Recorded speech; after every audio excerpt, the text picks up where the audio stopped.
शीतला माता की पूजन का विधान है।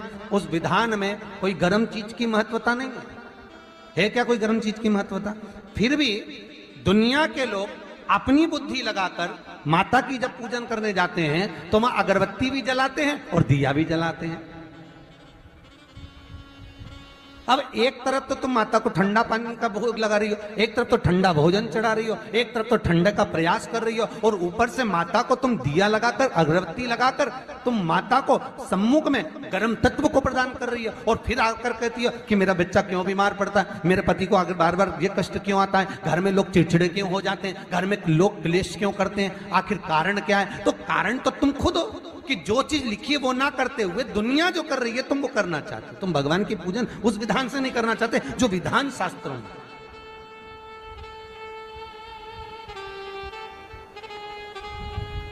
जो शास्त्रार्थ विधान कहता है। महाराज, शीतला माता की पूजन में कहीं ऐसा लिखा है कि तुम दिया लगाना, अगरबत्ती लगाना? शीतला माता की पूजन में लिखा है एक लोटा पानी लेना, उस जल में पुष्प आदि लेकर माता को ठंडा भोजन का सुंदर भाव से माता का स्नान कराकर पूजन करना, अर्चना करना, कुंकू चावल रोली मोली जो चढ़ा सकते हो, चुनरी वस्त्र आदि जो चढ़ाना हो चढ़ाओ। पर यह नहीं लिखा कि तुम दिया भी लगाना कि अगरबत्ती भी लगाना, क्योंकि गर्म तत्व वहां चाहिए। माता वो शीतल है, शीतला। और अगर तुम दिया लगा भी रहे हो, मान लो दिया अगर तुम लगा भी रहे हो तो उसके सम्मुख ना लगे, उससे दूर, बहुत दूर। शीतला माता की पूजन होती है ठंडे समय में, शीतल समय में। शीतला माता ने यह नहीं किया कि रोटी बना के उठो और थाली लेके लाइन में लग जाओ। तुम देखना, शीतला माता की पूजन करने लोग जाते ना शीतला सप्तमी, शीतला अष्टमी पे, बस 11 बजे तक तो रोटी बनाती रहेगी, सामान बनाती रहेगी। 1-1.5 घंटा में ठंडा हुआ, 12:30 बजे उठ के सीधे लाइन में लग जाएगी, जल्दी से पूजन करके सो जाऊंगी, काम खत्म। शीतला माता ने भी सोच लिया, बस तूने मुझे बेवकूफ बनाया, अब रुक जा तू। 11 बजे तक भोजन बनाया, 10 बजे तक भोजन बनाया, 1 बजे रात को लाइन में लग गई पूजन करने के लिए। 1 बजे रात को न जाने किसने पहला दी कि 1 बजे रात को लग जाओ लाइन में, सुबह तक पूजन करके अपने घर आ जाओ, फिर आराम से आके सो जाओ। अब इतनी जल्दी क्या है भगवान के पूजन की? माँ की पूजन करने जा रहे हो, माता से लाड़ लड़ाने जा रहे हो, अपनी माता से अपने दिल की बात कहने के लिए जा रहे हो, अपने स्नेह की बात कहने के लिए जा रहे हो, तो धीरे धीरे प्रेमवश आनंद से माता की आराधना शीतल समय में, ठंडे समय में। ठंडे समय का मतलब है भीतर से ठंडे होकर, अपने भीतर से ठंडे होकर। अब अपने भीतर तो ठंडा ही है ही नहीं ना, जल्दी जल्दी चलो। और आदि बहुत पतली खुशी है और और ये कितना बड़ा कपड़ा थाली पे ढाक ढुका के लाइन में खड़ी है शीतला माता। शीतला माता, या हाथ में लोटा या हाथ में थाली, और इतनी देर में पड़ोसन निकल के बाजू में से जा रही थी और लोटा थोड़ा सा ढुल गया। अब यहां शीतला माता की पूजन करनी आई और ये हो गई चंद्र घंटा। लोटा जरा सा ही पानी का झलका, देख के नहीं चल सकती। ठंडा भोजन हाथ में, लोटा ठंडा पानी का, और अंदर अग्नि। शीतला माता भी कह रही इसको अजान दो पहले, इसको। क्या मतलब? भीतर से शीतल होइए, भीतर से ठंडे होइए। चित्त, वृत्ति, मन जब भीतर से शीतल होगा, ठंडा होगा, तो मेरी शीतला माता, तुमने पूजन करा ना करा, मेरी शीतला माता प्रसन्न हो जाएगी। बस भीतर से शीतल होइए, ठंडे होइए भीतर से। एक शीतल आरती होती है, मेरी जीजियों बड़े सावधानी से सुनिएगा। एक शीतल आरती होती है। कभी अगर तुम्हारे जीवन में अगर कभी तुमको ऐसा लगे कि रोग बड़ा भारी हो चुका है और बहुत भारी रोग मुझे घेरता जा रहा है, या डॉक्टर को दिखाने जा रहे हो और तुम्हें ऐसा लग रहा है कि डॉक्टर कोई बड़ी बीमारी बताएगा, तो उस समय पर शीतल आरती का प्रयोग करें। एक पुष्प हाथ की हथेली में रख लीजिए, एक पुष्प हाथ की हथेली में रख लीजिए। और यहां तक शास्त्र कहता है अगर हो सके तो आंकड़े का अगर पुष्प मिल जाए, तुम्हारे यहाँ क्या बोलते हैं उसको, मंदार का फूल, आंकड़े का फूल, अकौए का फूल, जो शंकर भगवान पे चढ़ता है, छोटा सा होता है, घुंघरू जैसा होता है वो, उसको तुम्हारे यहाँ क्या बोलते हैं हरियाणा में? आंख का ही पुष्प बोलते हैं। आंख का पुष्प मिल जाए तो ज्यादा अच्छा है। अब उसमें चाहे सफेद हो, चाहे नीला हो, चाहे गुलाबी हो, जैसा भी हो, हाथ में रखने के बाद हाथ में एक लोटा जल, भगवान शंकर के शिवालय में जब आप प्रवेश करें और प्रवेश करते समय भगवान के सम्मुख में जब भगवान शंकर के साक्षी में जब पहुंचे, आपके सामने पूजन में कोई भी सामग्री नहीं है, आपके पास में न दिया है, ना बाती है, ना गर्भवती है, ना चंदन है, ना कपूर है, ना कोई सामग्री है, केवल एक आंख का पुष्प और एक लोटा जल आपके पास में है। शिवालय में पहुंचकर शीतल आरती का प्रयोग करो। 11 बार भगवान शंकर के 11 रुद्रों का स्मरण कर जब 11 बार शंकर के शिवलिंग के ऊपर से नीचे तक वो कलश को जब घुमाया जाता है और घुमाने के बाद वो आग का जो पुष्प है वो अशोक सुंदरी वाली जगह पर समर्पित कर भगवान शंकर को जो जल चढ़ाया जाता है, जो जल समर्पित किया जाता है, डॉक्टर भले तुमसे कह रहा हो कि तुम्हें बड़ी बीमारी के चांस हैं, आप जाकर एक बार चेक कराना, तुम्हें वो बड़ी बीमारी निकलेगी ही नहीं, उस रोग से मुक्त हो।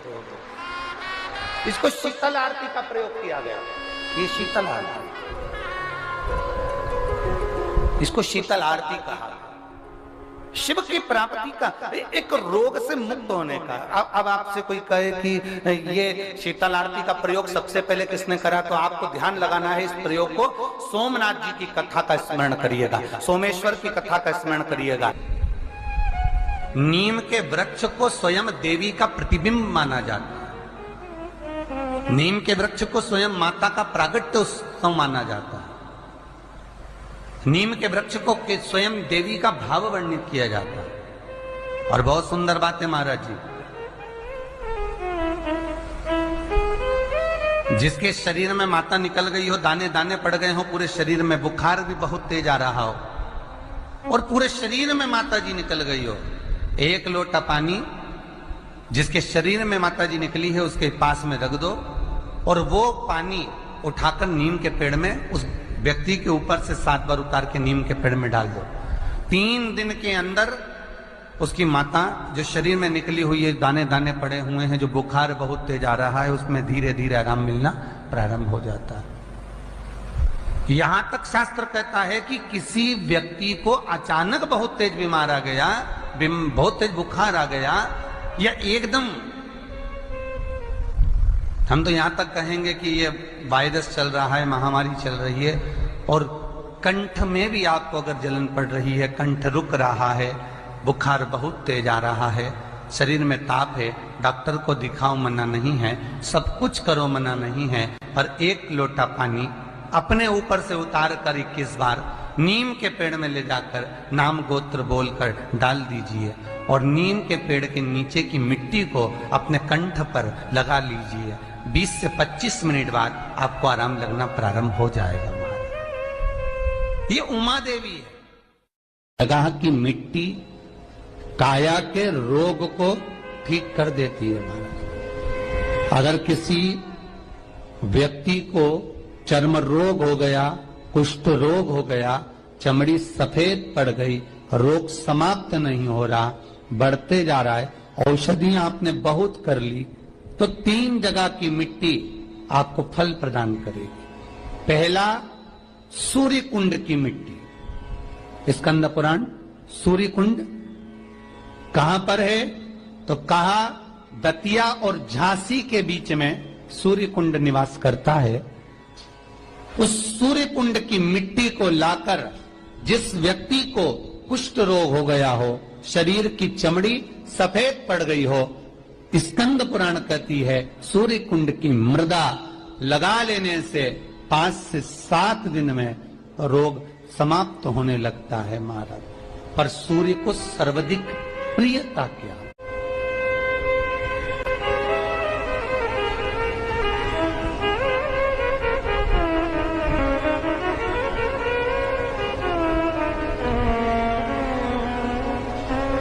सर्वाधिक प्रियता सूर्य को क्या? क्योंकि सूर्य तपता है, तो उस तपन को मिटाने के लिए सूर्य देवता के शरीर पर गाय का घृत मला जाता। जैसे शनि को तेल लगाया जाता है, सूर्य को घृत मला जाता। इसलिए सूर्य कुंड का एक नियम है कि सूर्य कुंड पर से अगर हम मिट्टी लेकर आते हैं, शरीर पर लगाने के बाद जब शरीर का चर्म रोग समाप्त हो जाए, सफेद चमड़ी अपने वापिस रंग में आ जाए, तब आप जितनी कामना कर आते हैं उतना घी उस सूर्य कुंड के पास में डालना पड़ता है। 1 किलो, 2 किलो, आधा किलो, 250 ग्राम, 25 ग्राम, 50 ग्राम, जो आपने कामना करी है उतना चढ़ाना पड़ता। पर वो घी गाय का होना चाहिए, और उस घी का प्रयोग कोई नहीं कर सकता, इसलिए गाय का होना चाहिए। और उस घी का प्रयोग कोई नहीं कर सकता, इसलिए आज भी स्कंद पुराण में तो केवल सूर्य कुंड का वर्णन है, घृत का वर्णन है, पर स्थान आज भी झांसी और दतिया के बीच में जो सूर्य कुंड विराजमान है, आज भी वहां पर कुंड के पास में एक घी का कुआं है जिसमें घी डाला जाता है, पर उस घी का प्रयोग कोई दुनिया का व्यक्ति नहीं कर सकता। जो करता है वो शरीर में फपोले पड़ जाते हैं और बाद में सड़कर मर जाता है।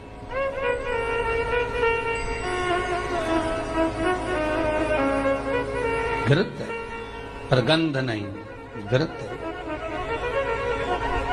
3 जगह की मृदा जीव को सुख का अनुभव कराती है। पहला सूर्य कुंड महाराज, दूसरा वर्णन करा है जिस स्थान पर गौ माता को बांधा गया हो और गाय अपने बछड़े को, बछिया को जन्म देती हो, उस स्थान पर उसकी मिट्टी, उसकी मृदा, उस जगह की रज, जब मकान का मुहूर्त होता है, दुकान खोली जाती है, दुकान बनाई जाती है, दुकान में कोई अग्नि का प्रवेश हो, उससे पहले जहां पर गाय ने अपने बछड़े को जन्म दिया हो, बच्चे को जन्म दिया हो, उस स्थान की मिट्टी उस भूमि पर लेपन कर दी जाए तो जिंदगी में कभी संपदा की कमी नहीं हो सकती महाराज। ये दूसरी मृदा